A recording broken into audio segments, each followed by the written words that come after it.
Cars moving down onto the grid now for the first time at Eastern Creek in the BASF Australian Porsche Cup. And they're forming up in this order. Peter Fitzgerald on the pole, Chris Hones beside him, with them in car 35 and Broadbent in 77.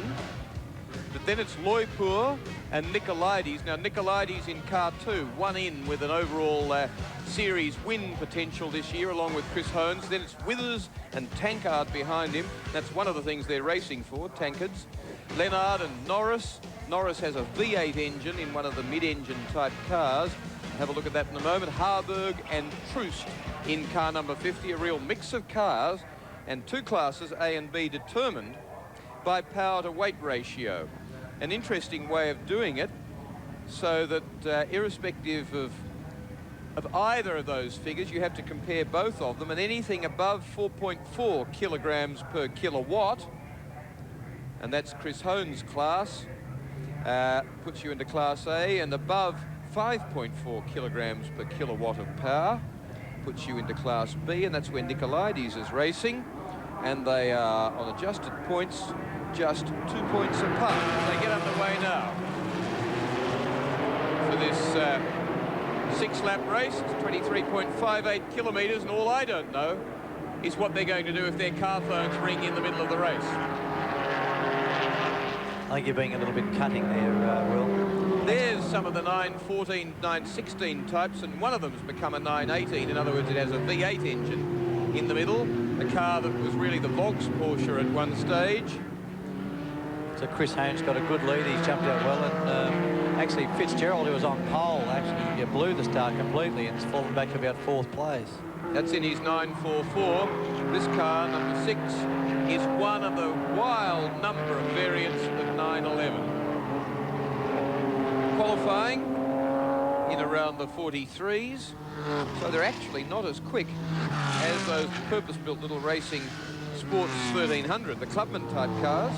Second place was Rex Broadbent, who's doing a top job in the car. He's come up to the second row of the grid. Very pretty looking car. You can see the 911s do everything the critics always say they do. The tail going outwards fairly frequently. Fitzy just snuck through around the inside of the corporate hill there. His car is being the 944, more conventional type of car, and has been his day-to-day transport as well. The final 2 rounds, and drivers have to drop around, and oh boy, looks like off goes the rear window from 42 with the brakes clamped heavily on Stephen Lennard. There's bits of windscreen and everything flying off that one, isn't it? A lot of these cars are now pretty lightweight, and oh dear. That's a brake marker's gone out somewhere. He's taken one of the brake markers out. Hones skipped away to a good lead now, and I think Fitzy's just wearing it down a little bit. He's had to work quite hard to get past Rex Broadbent. Plenty of slipstreaming down the straight from Mike Tankard in 7 and Andy Nicolaides in 2. And have a look at the debris. They clean up some of the foam. As you probably know, Will, that'll be a very dramatic corner for someone in the Porsche if they happen to lift off the throttles halfway through that sweeper. I think we've got evidence of that. One driver. But really probably a greater percentage of the total number made of Porsche's race than of almost any other mark, I think. And this has been a common scene at Le Mans for more than 20 years. Porsches like this, honking along, grinding their way through day and night, and seldom braking. Alan Hamilton won an Australian Championship Sports Sedan in the 935, which is this basic body, very rudely modified, and about 700 horsepower of adjustable turbo engine, but still the basic flat-cylinder, flat-six air-cooled engine of these cars. But then Porsche's made some of them for racing, as we see a change in pace. There's Nicolaides comes forward on Tankard. There's a bit of waving going back and forward, letting someone through. Nicolaides trying to scrape through still. Exciting stuff with a rear engine. The engine out behind the rear wheels. It's not a mid-engine car. Defies all really motoring logic to have a motor stuck right at the back. It would be like a big pendulum, but Porsche seem to overcome this problem with an amazing lot of development. Here's the move from inside.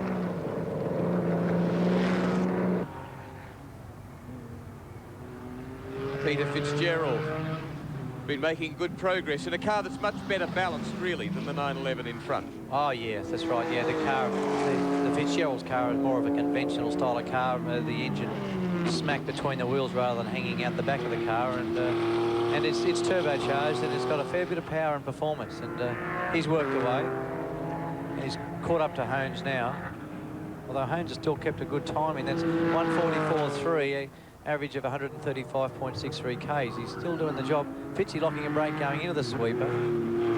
This is where his car's good there, Will. Fitzgerald's car comes on well because of the balance of the car. With the rear engine car, you've got to wait till everything straightens up and then get on the power. Leo Gagan once said when he was racing the Grace Brothers Porsche many moons ago, he said from the moment you take off, it wants to swap ends. I don't know if that's entirely kind, because and round the outside goes Fitzy. I suppose if you're racing against Porsches, the place to take a 911 to look good if you were in a 944 front engine car would be round the outside. Round the outside. So on his final lap, it's Peter Fitzgerald well in control now, and indeed he might have just been lurking over Hones, because he's rushing down towards the finishing line to win this second last round of the Australian Porsche Cup. Chris Hones, who led from the start, comes home into second place. Harry Witham's a fair way back in the yellow 911, number 35. Rex Broadbent appearing in 77, down towards the finishing line. Plenty of those scuff marks on the track from those 911s when they took off, confirming the result. Fitzgerald from Hones from Witham, bringing up the minor placings, Rex Broadbent, Andy Nicolaides and Danny Loipour. And now the final round of the Australian Porsche Cup, round 7. And from the front row of the grid, it's Chris Hones diving away ahead of the field again. Fitzgerald tucking in behind him, not getting away as well in the front engine 944 turbo. So Hones got the advantage, but can he hang on to it? And a great battle too for the Cup. And really locked up and in trouble is Witham in 35, still in trouble. But when you get into trouble in those, you're in a fair deal, and he hung on to it. Now it's Tankard and Nicolaides back in 5th and 6th place, and having the same sort of battle that they had in the first heat, down out of the hairpin after Corporate Hill. And at the front end, Hones and Fitzgerald still at it, 1 and 2, but Fitzgerald now in trouble and retiring and leaving the lead to Chris Hones in this final round of the Cup. Harry Witham running in second place in 35, and Hones streaming on towards victory, confirmed ahead of Witham, Broadbent, Nicolaides, Mike Tankard and Danny Loipour, bringing up the minor placings. The winner of the Porsche Cup for 1991, and a winner for the 3rd time in 5 years, Andy Nicolaides. Congratulations. Thanks very much, John. It was very close, only 1 point in it with you and Chris Hones. Yeah, there was. I had to drop a round at Sandown that was 12 points. I only dropped 3, so it made it a bit hard. Andy, why do you go Porsche Cup racing rather than perhaps touring car racing? Oh, it's cheap motor racing. I mean, this one's probably cost me about $8 grand for the year, mainly on tyres, and it's been so reliable. And what you've ended up with is the closest national victory at Eastern Creek today. That's right. Terrific. Thanks very much.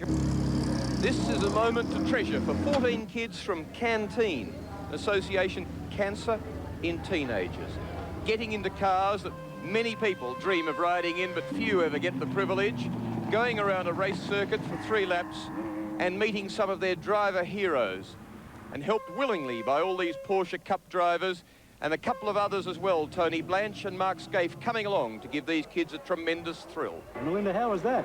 It's scary. Not like your ordinary drive into the city. Did you like one? I'd love one. Anybody that wants to donate one, yes. I'm old enough to drive.